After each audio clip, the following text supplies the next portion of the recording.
Quels sont les traitements pour restaurer une calvitie ou la perte de cheveux? Il y a deux composantes dans la perte de cheveux qu'il faut saisir.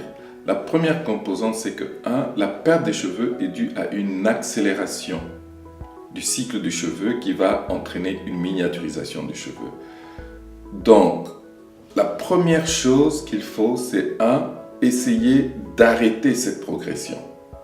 Et c'est dans cette partie-là que nous pouvons utiliser des médicaments qui vont arrêter les hormones, par exemple comme la finastéride, ou alors qui vont renverser le cycle. Ça veut dire qu'on va faire marche arrière.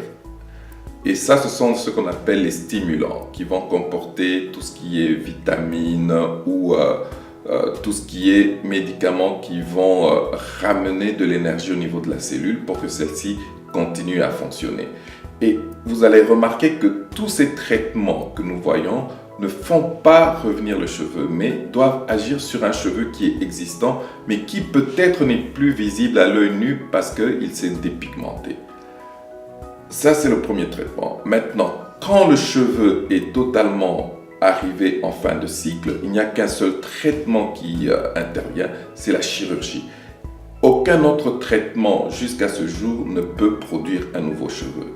Il n'y a que la chirurgie qui, elle, ne produit pas bien sûr un nouveau cheveu, mais est une redistribution du capital de cheveux que tu as pour pouvoir recouvrir la partie qui est dégarnie. Parce qu'on a remarqué que pour qu'on soit conscient, pour que l'œil détecte qu'il y a une perte de cheveux, il faut avoir perdu 50% de son capital cheveux. Donc ici, en essayant de restaurer 50%, on va un peu tromper l'œil et créer une illusion de couverture. C'est ça en quoi consiste la greffe de cheveux.